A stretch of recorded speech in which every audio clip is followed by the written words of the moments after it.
Hello பிஹைண்ட்விட்.com use நான் தான் actor Nanda பேசுகிறேன். ஆனந்தபுரத்து வீடு அப்படிங்கிற படத்தை பற்றி நான் பேச போகிறேன்.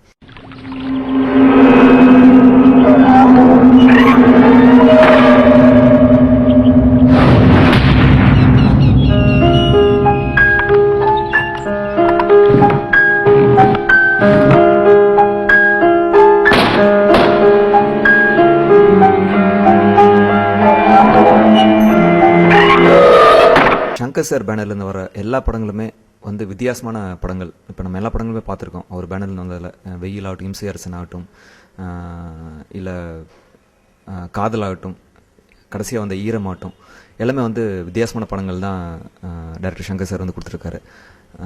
இப்போ அடுத்தது வந்துட்டு ஈரம் படத்துக்கப்புறம் ஆனந்தபுரத்து வீடு திரும்பவும் ஒரு மிக மிக வித்தியாசமான ஒரு படம்னு நான் சொல்லுவேன். ஏன்னா இது வந்து ஒரு ஈரம் வந்து ஒரு நல்ல ஒரு த்ரில்லர் மூவி. இது வந்து ஹாரர் த்ரில்லருக்கு வந்து நிறைய டிஃப்ரென்ஸ் இருக்கும். ஹாரராக இருந்தாலும் பார்த்தீங்கன்னா இதில் வந்து பயப்படுற மாதிரி ஒரு ஹாரராக இருக்காது. இது வந்து ஒரு எல்லாமே என்ஜாய் பண்ணுற மாதிரி ஒரு ஹாரராக இருக்கும்.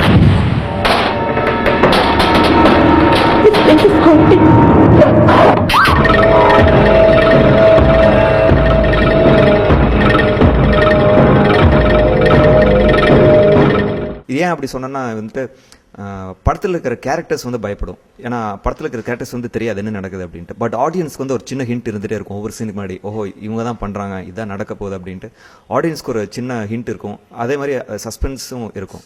ஸோ அது கொஞ்சம் இன்ட்ரெஸ்டிங்காக இருக்கும். அவ்வளோக்கா பயப்படுற மாதிரி இருக்காது.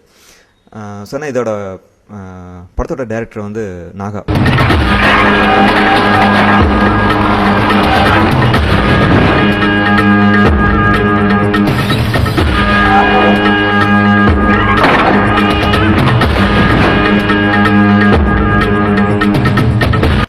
ஏற்கனவே மர்மதேசம் சீரியலில் பண்ணியிருக்காரு, எல்லாமே பார்த்துருப்பீங்க. பெரிய ஹிட்டான ஒரு சீரியலில் வந்து பார்த்தீங்கன்னா அவ்வளோ பவர்ஃபுல்லாக அவ்வளோ பயப்படுற மாதிரி பண்ணியிருப்பார். ஒரு பெரிய ரெவல்யூஷன் உண்டாச்சு மர்மதேசம் சீரியலில் வந்துட்டு. ஸோ அவரு டைரக்ட் பண்ணுற ஃபஸ்ட்டு படம். டெக்னீஷியன்ஸ் பார்த்தீங்கன்னா அப்புறம் கேமராமேன் அருண்மொழி சார், ஏற்கனவே அவரும் மர்மதேசம் தான் பண்ணியிருக்காரு. அப்புறம் மியூசிக் வந்து ரமேஷ் கிருஷ்ணா, அவரும் மர்மதேசம். அப்படியே மர்மதேசம் டீம் வந்து இதில் பண்ணியிருக்காங்க. அப்புறம் எடிட்டிங் வந்து கிஷோர், ஈரம் படம் பண்ண எடிட்டர் தான் எடிட் பண்ணியிருக்காரு இந்த படத்தை.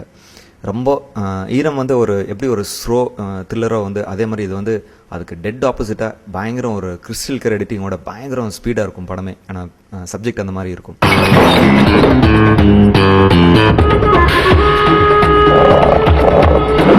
அப்புறம் ஆர்டிஸ்ட் பார்த்தீங்கன்னா நிறைய பேர் இருக்காங்க. ஹீரோயின் வந்து சாயா சிங், ஒய்ஜி மகேந்திரன் சார், அப்புறம் நிறைய பேர் இருக்காங்க. இல்லை மிக முக்கியமான ஒரு கேரக்டர்னு பார்த்தீங்கன்னா ஒரு 3 வயசு குழந்தை நடிச்சிருக்கு, ஆரியன் அப்படின்ட்டு. ஒரு மிக முக்கியமான கேரக்டர் இந்த படத்தில் என்னோட சன்னா ப்ளே பண்ணியிருக்கான். அவனை பேஸ் பண்ணி தான் இந்த கதை இருக்கும். அவனை சுற்றி அந்த கதை போகும். ஏன்னா எல்லாமே பயப்படும் போது அந்த குழந்தை மட்டும் தான் என்ஜாய் பண்ணும் அந்த பயத்தை. ஏன்னா அதுக்கு வந்து தெரியாது, அது வந்து ரிலேட் பண்ணும். இதை என்னென்னா இந்த கதைன்னு சொல்லப்போனால் இது வந்து ஒரு நீங்கள் தியேட்டரில் பார்த்து அதோட இம்பேக்ட் புரிஞ்சுட்டா இன்னும் இன்டென்ஸாக இருக்கும். ஏன்னா ஸ்க்ரீனில் பிக் ஸ்க்ரீனில் பார்க்கும்போது இன்னும் நல்லாயிருக்கும். ஏன்னா ஒரு ஹாரர் மூவி, ஒரு த்ரில்லர், இப்போ ஒரு ரொமான்டிக் காமெடியாக இப்போ நம்ம எதில் வேணால் இப்போ நம்ம டிவியில் பார்த்தாலும் நல்லாயிருக்கும், எதில் பார்த்தாலும் நல்லாயிருக்கும். பட் இந்த டிஃப்ரெண்ட் டைப்ஸ் ஆஃப் ஜானர்ஸ், இல்லை த்ரில்லர் ஆகட்டும், ஹாரர், இந்த மாதிரிலாம் பார்த்தீங்கன்னா அந்த சவுண்ட் எஃபெக்ட்ஸு அதெல்லாமே பார்த்தீங்கன்னா தியேட்டரில் தான் வந்து நல்லாயிருக்கும். ஸோ அதில் தியேட்டரில் பார்த்தீங்கன்னா நல்லாயிருக்கும். ஏன்னா இந்த படத்தில் வந்துட்டு கிட்டத்தட்ட 480 ஷார்ட்ஸ், கிட்டத்தட்ட படத்தில் வந்து ஒரு 40 நிமிஷத்துக்கு மேலே வந்து சிஜி ஒர்க் பண்ணியிருக்காங்க. சிஜினே தெரியாது, ரொம்ப இன்ட்ரெஸ்டிங்காக இருக்கும். இது வந்து ஒரு கதையோட பேஸ் என்னன்னு பார்த்தீங்கன்னா உறவுகள் அப்படின்னா, நம்ம வந்து இப்போது நம்ம முன்னோர்கள் இல்லை பெரியவங்களாகட்டும், அவங்க வந்து இறந்துருப்பாங்க. அவங்க வந்து ஏன் ஆவியாக வராங்க அப்படிங்கும்போது சில நிறைவேறாத ஆசைகள் இருக்குது அவங்களுக்கு இறக்க போகும்போது. ஸோ அது ஆவியாக வந்து ஹான் பண்ணிகிட்டு இருப்பாங்க அந்த வீட்டை. அது வந்து ஒரு நல்ல விஷயத்துக்கு தான், ஒரு கெட்ட விஷயங்கள்ல அவங்க வந்து நல்லது தான் செய்வாங்க. அவங்க இல்லைனாலும் நம்மளுக்கு வந்து நல்லது வந்து கடைசி வரைக்கும் செஞ்சுட்டே இருப்பாங்க அப்படிங்கிறது அந்த படத்தோட கான்செப்ட். ஸோ இது வந்து எப்படி ஒரு ஃபுல் மூவியை வந்துட்டு ஒரு 90% ஆஃப் த மூவி கிட்டத்தட்ட ஒரு 150 டேஸ் ஷூட் பண்ணேன் இந்த படம். கிட்டத்தட்ட ஒரு 120 டேஸ் வந்து ஒரு வீட்லேயே ஷூட் பண்ணோம். கேரளாவில் ஒரு 100 இயர்ஸ் ஓல்டு ஒரு வீடு, அதான் ஆனந்தபுரத்து வீடு.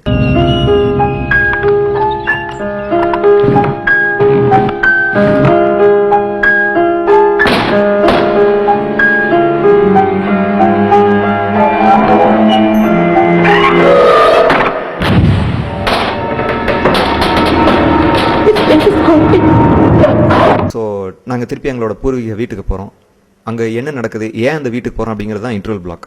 ஒரு பெரிய சஸ்பென்ஸில் இன்டர்வல் பிளாக் இருக்கும். அப்புறம் அந்த வீட்டு விட்டு வெளியில் போகிறக்கு முயற்சி பண்ணுவேன். எங்களால் அந்த வீட்டு விட்டு வெளியில் போக முடியாது. ஸோ என்ன காரணங்கள், நான் அந்த வீட்டில் இருக்க வைக்கிறதுக்கு, நான் அந்த வீடை விற்கிறதுக்கு முயற்சி பண்ணுவேன், வாடகைக்கு விடுறதுக்கு முயற்சி பண்ணுவேன், எதுவுமே நடக்காது. அந்த வீட்டு விட்டு வெளியில் போக முடியாத மாதிரி ஒரு சுச்சுவேஷன் இருக்கும். செகண்ட் ஹாஃப் ஃபுல்லாக ரொம்ப ஒரு த்ரில்லிங்காக போயிட்டுருக்கும். ஸோ அது ஏன் அப்படி அங்கே மாட்டிட்டோம், அதுலேருந்து எப்படி விடுவிக்கிறோம், கடைசியில் அந்த வீட்டை விட்டு எப்படி போகிறோம் அப்படிங்கிறது தான் மெயின் கான்செப்ட். ஸோ நிறைய செலவு பண்ணியிருக்காங்க. ஈரமோட கண்டிப்பாக இல்லை எஸ்பிச்சர்ஸ் காட்டும், இல்லை வந்து நாகசாரை காட்டும், இல்லை எனக்காகட்டும், எல்லாத்துக்குமே வந்து இது ஒரு நெக்ஸ்ட் ஒரு பிக் ஸ்டெப்னு தான் சொல்லுவாங்க இந்த படம்.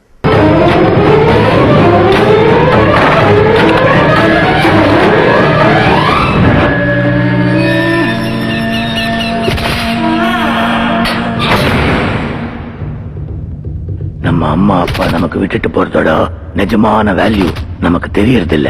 இந்த படத்தோட லொகேஷன்ஸ் பார்த்தீங்கன்னா ஃபுல்லாக கேரளாவில் ஷூட் பண்ண அந்த ஃபுல் வீடு, அந்த ஆனந்தபுரத்து வீடு அப்படின்ட்டு. அந்த வீடு வந்து ஒரு 100 years ஓல்டு இருக்குங்க. அந்த வீடு வந்து பார்த்தாவே பயமாக இருக்கும், அந்த மாதிரி இருக்கும். ஸ்க்ரீனில் பார்த்தீங்கன்னா பாருங்கள் எப்படி இருக்குன்ட்டு. ஸோ அப்புறம் பொள்ளாச்சியில் ஷூட் பண்ணோம். அதோட வீடோட எக்ஸ்டீரியர் வந்து பொள்ளாச்சியில் ஷூட் பண்ணோம் மேட்ச் பண்ணி.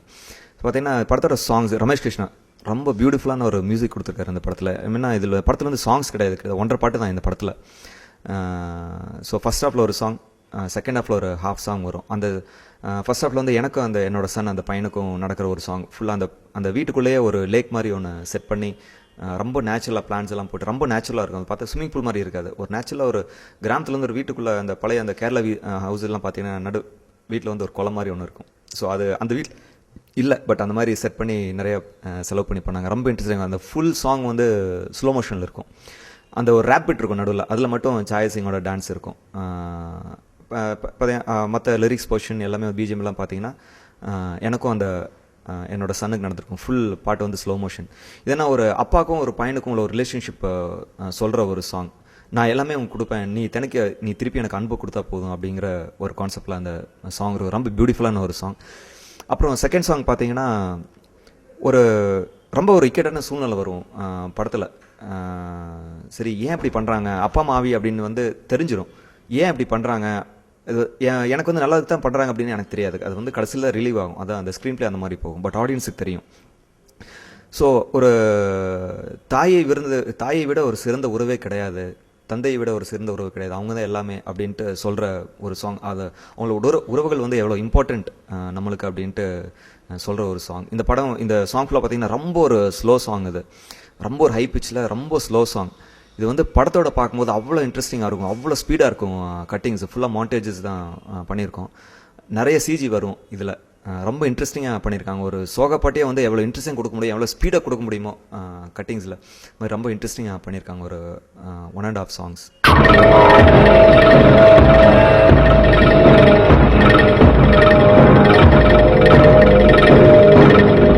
ஏழுமில்ல ஒண்ணுமில்ல.